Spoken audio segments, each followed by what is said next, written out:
Welcome to the very first section of this series where we explore the generative AI features of Vertex AI.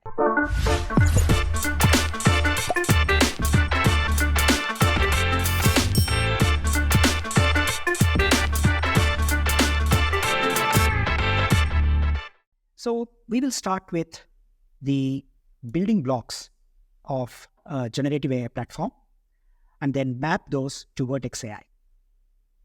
Once we get the big picture, I will walk you through some of the Gen AI related features and services of Vertex AI, such as the Model Garden, Vertex AI Studio, and Colab Enterprise.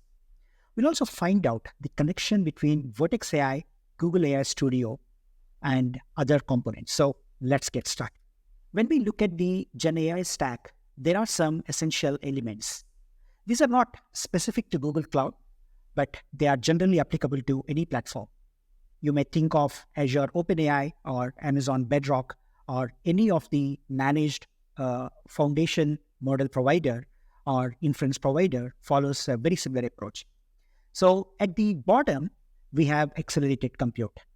So this is the hardware layer providing high-end CPU, GPU, and custom AI accelerators. On top of this, we have foundation models delivering various modalities such as language, images, code, speech, and so on. Customized and fine-tuned models are also a part of this layer. Now, to manage the lifecycle of these models, we need an MLOps layer that handles aspects such as training, fine-tuning, packaging, deploying, and monitoring. So this layer is the most essential, which provides us the lifecycle management, access to lifecycle management of the models.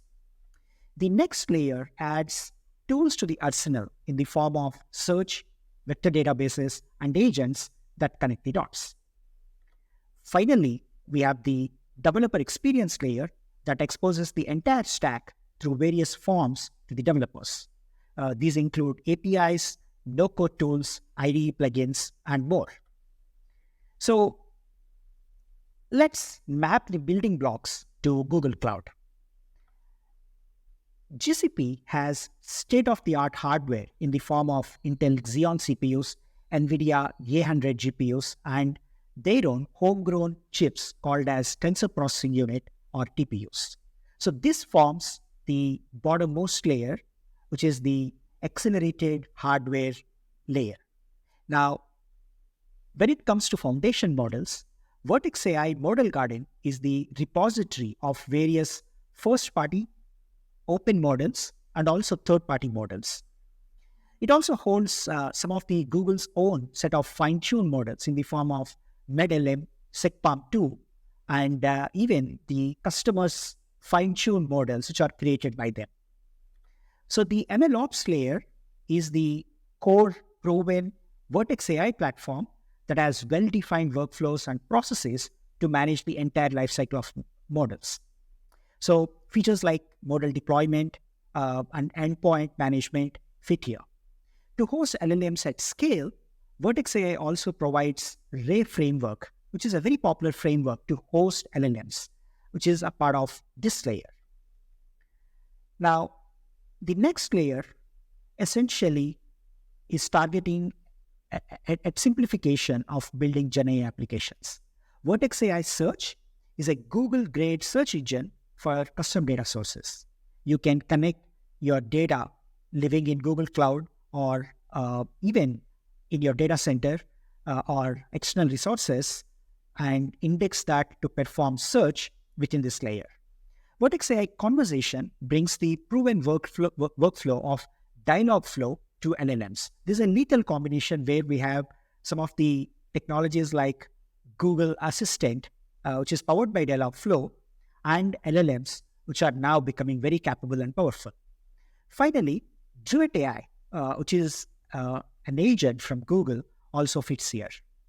Developers can easily build their custom agents by utilizing the downstream services, such as the APIs offered by Vertex AI platform and the custom models and some of the foundation models. Finally, the developer experience, and this includes the Vertex AI Studio, AI Studio Workbench, and the most recently added Colab Enterprise. So in the coming sections, we'll take a closer look at the developer experience layer of this stack. So let's take a closer look at the model garden. When you access the Vertex AI section of Google Cloud Console, you'll find a navigation bar on the left, and there you actually see the model garden.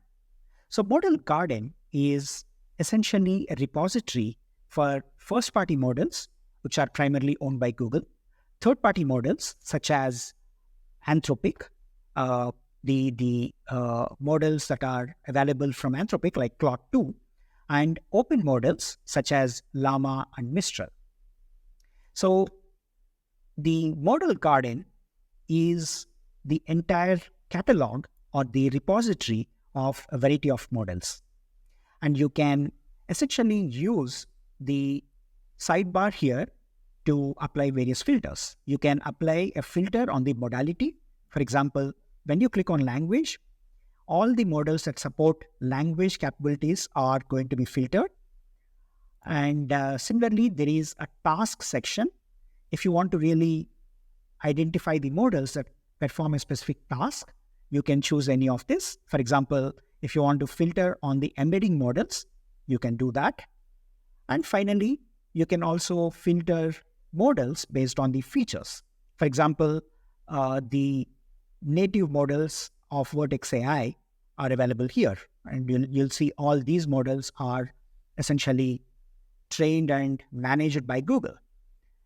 You can also look at models that have support for notebook or, for that matter, open source. So all these are the open source models. So those are the filters. Now, what is also very interesting is if you want to learn about a model, you can always access the model card. So just click on View Details, and that takes you to the overview of the model. It gives you the access or the use cases supported by this model. It also gives you the curl command to invoke this model. And if you are familiar with Python, you can even copy and paste just to get started with this model. So it's a pretty powerful section, the model card, where you can access the model details, learn more about it. And that's not all. You can even open a Colab notebook where you can access and even fine-tune this model. So take some time to get familiar with the model garden. And I also want to call out a very important aspect. Google Cloud traditionally had something called model registry. So model registry is different from model garden. So model registry is essentially meant to store, deploy, and access traditional machine learning models. For example, those models trained with scikit-learn or XGBoost, or artificial neural network models trained using TensorFlow or PyTorch can be deployed in model registry. So it is meant for the previous generation of machine learning and deep learning models, whereas model garden is squarely targeted at generative AI foundation models. So don't get confused. These are two different repositories catering the same purpose, but they are designed for different use cases. So in the next demo, we'll take a closer look at the Vertex AI Studio, the playground where we can access and play with some of these models. Let's access the studio, the Vertex AI Studio, for us to play with some of these models. So when you access the Vertex AI Studio, you will notice there are a variety of models. In fact, you can, just like the model garden, you can use a different modality. For example, you can go for multimodal, which is obviously powered by Gemini Pro Vision, or you can also use just the language capabilities of the models that are available. You can access the studio meant to deal with the image foundation models, essentially Imagine, and speech, which is based on Chirp. But for this demo, we will focus more on the language element. So when it comes to language, there are essentially three different mechanisms or three different sections that you can access. The first one is basically the prompt engineering and the prompt playground, where you can try various prompts, drag the sliders, turn the knobs, and play around with some of the parameters that are best suited for your prompt or your use case. Then you can access the API. So you can learn how to use the API and how to consume that in your favorite language like Python, or you can even fine-tune a model. That is the second section. The third one is all about the prompt library. So there are a set of examples that you can use. So these are basically meant for learning how to perform prompt engineering with models like Gemini or Palm 2. So let's start with the text chart. So when you access this, you essentially see there is a sidebar here, and this has models. So Gemini 1.0 Pro is the most current. Of course, there is 1.5, which is yet to become available as of this recording. But this is the most preferred model. And then you can choose location of your choice. These are supported across multiple locations, not every region, but most of the regions are covered.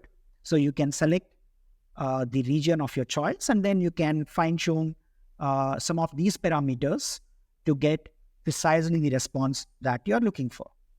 So let's go ahead and start a conversation. So I'm going to now type a very standard way of testing the LLM. Give me the itinerary for a 3-day trip to Paris. So I'm actually looking forward to it because I'm going to be in Paris next month, and there we go. So this is basically the response from the model, which is Gemini 1.0 Pro. So you can actually use temperature to increase or decrease the creativity of the model. You can also adjust the token limit. You can add a stop sequence, which will basically inform the model where to stop. You can even go to advanced parameters like defining top K, top P, and so on. We will get to this in the upcoming videos, but for now, I just want to introduce you to the Vertex AI Studio as a playground to deal with prompts. So this is a great mechanism to learn basics of prompt engineering. You can also get the code based on the parameters that you set and the model and some of the other settings that you have chosen. So when you click on Get Code, the best thing is it gives you code in Python that you can simply copy and paste it in the IDE of your choice. You can, of course, generate the code for Node, Java, and even command line with curl. So this is a fantastic option for you to play around and just copy and paste without really dealing with all the grunt work that you may have to do. Or you can even open a Colab notebook, which is fairly straightforward, and it will basically launches a Colab notebook and then copies this entire code so you can start tweaking it. So very powerful. You can also go to Vision and play with the prompts here. Okay, so now I'm just exploring the playground for vision models. So let's see what it turns out. So I'm going to click on Upload Image, go to my downloads, select Charminar, a monument from my hometown. So you can now chat with the multimodal of Gemini, which is Gemini Pro Vision, to basically get Q&A. So India. So this is pretty powerful. It figured out this is Charminar, it is in Hyderabad, and Hyderabad is in Telangana, and Telangana is in India. So not bad. So it is capable of taking both image as an input and textual prompt as another input and come back with an answer. So we'll explore this in the multimodal section of this series. But for now, just get familiar with the playground, the visual aspect of it using the multimodal capabilities. So that is Vertex AI Studio for you. So in the next demo, I'm going to walk you through the Google AI Studio, which is the cousin of Vertex AI Studio with some different capabilities. What are those capabilities? Let's see that in the upcoming demo. All right.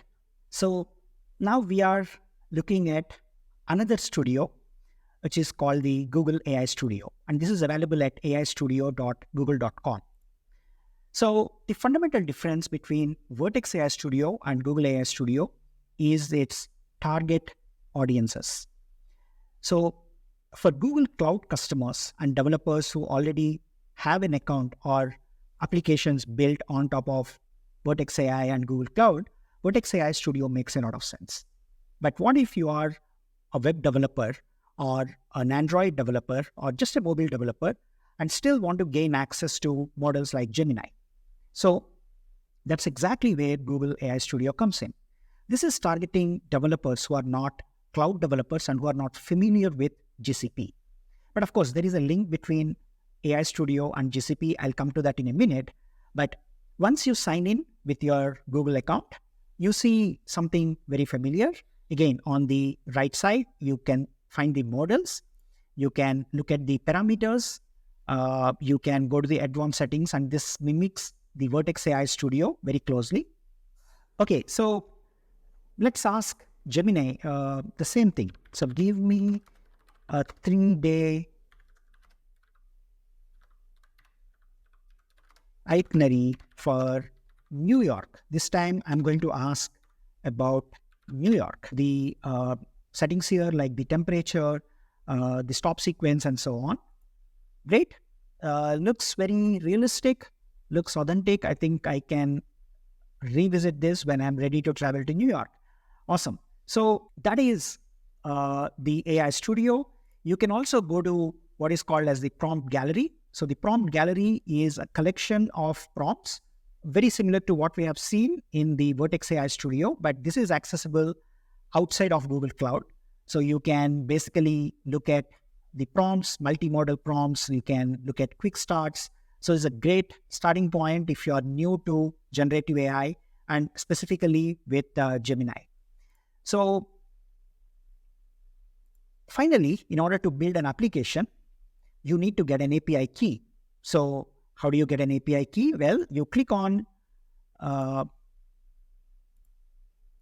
here and you should be able to, So finally, it's time to get an API key. So you need an API key to develop applications. So click on the Get API Key right here. That's fine. And here you can create an API key. So for this, you need to have a Google Cloud project. Why is that needed? Because that is the only way Google can charge you for consuming the Gemini API. So even if you're not a cloud developer, you need to have a GCP account for the sake of billing. And this API key is associated with one of your Google Cloud projects. So when Google starts charging for the consumption of API, you are going to be billed via Google Cloud billing account. So that is the connection between Google AI Studio and Google Cloud. So it is not completely independent. You still need to have a subscription, an account, and your credit card details registered with Google Cloud, and then use that to create an API key here.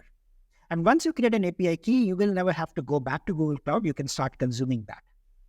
So in the upcoming videos in this series, we are going to use both. Some of my demos will be focused on Vertex AI Studio and Vertex AI based models, basically from Model Garden. And I also have some demos that I'm going to use the Google AI Studio, where I create an API key, grab it, and then develop an end-to-end application. So stay tuned. This was a walkthrough of the capabilities specifically for no-code tools like the AI Studio. In the next demo, the final demo of this very first video, I'm going to walk you through what is actually called as the Colab Enterprise. So what is Colab Enterprise and how do you get started? Well, stay tuned for the upcoming demo and I'll walk you through the details. All right, we are back to the Vertex AI dashboard within the Google Cloud Console. And here, if you look at notebooks, Google essentially has two offerings. One is called the Workbench. So Workbench is a managed notebook environment. You can basically launch a Jupyter notebook environment. You can even decide whether it is CPU or GPU powered. So this is one mechanism for you to access notebooks. But the most recent edition is Colab Enterprise. And what Colab Enterprise does is it brings you best of both. One is the flexibility of Colab, which is very, very fast and very productive for data scientists and ML engineers. But the ability to back the Colab notebook with a Google Compute Engine instance. So you can precisely handpick an instance type of your choice and then run Google Colab on top of it. So that gives you best of both. GCE on one end and Google Colab on the other. So there is Colab, which is free. There is Colab Pro, and then there is Colab Enterprise. So Colab Enterprise gives you more security, fine-grained access control, and even the ability to launch notebooks within your private VPC. So how do we get started with Colab Enterprise? Well, the very first step is to create a runtime template. So the runtime template is actually like a blueprint based on which you will create the instances powering Colab notebooks. So you can, for example, create a new template and you can give it a name and then choose a location of your choice and then choose the compute engine VMs. So you can choose from a wide variety of instance types. For example, the most popular ones are the A2 group or A2 family, where you can start with high GPU. So high GPU is basically NVIDIA A100 with 40 GB. And then you can go for high GPU or the ultra GPU, which is basically the A100 80 GB based instance. You can even go for a mega GPU. This is multiple GPUs attached to one instance. It is going to be super expensive, so be very cautious. Of course, there is no guarantee that you'll be able to launch an instance of this type because these are in high demand and most likely you may not actually end up launching an instance, but you can choose from a wide range of compute optimized, memory optimized, AI accelerated, and storage optimized instances. By default, it is E2 standard 4, which comes with the standard configuration. So once you create the runtime template, it looks something like this. So I created the default template and even network. So that is the beauty. I didn't talk about that. So the advantage of using Colab Enterprise is the ability to create your templates or the instances in a VPC of your choice. So once you create the runtime template, you come to runtimes, and this is where you instantiate the actual VM based on the template you created. So you can click on create runtime and choose the runtime template which we created in the previous step. So this is the standard E2 runtime, and then click on create. So this is exactly a GCE instance. Will it show up in the compute engine section? Not sure. That's a good exercise for you. If you are launching a Colab Enterprise notebook backed by your runtime, see if that is showing up under GCE of the console, GCE section. All right. So I've already gone ahead and created this testbed based on the runtime template, which is the standard E2 runtime. Now I can click on notebooks and create a Colab notebook. So this Colab notebook is living within my VPC network, and I can securely share it with my colleagues at the organization level, and it gives me very fine-grained access control.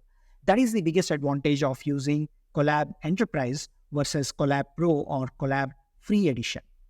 So if you have credits and if you have an enterprise account and your manager is paying for this, with his permission, you can actually build this entire, complete all the demos and all the samples that I'm going to show using Colab Enterprise. This is a great environment. You don't need to install anything.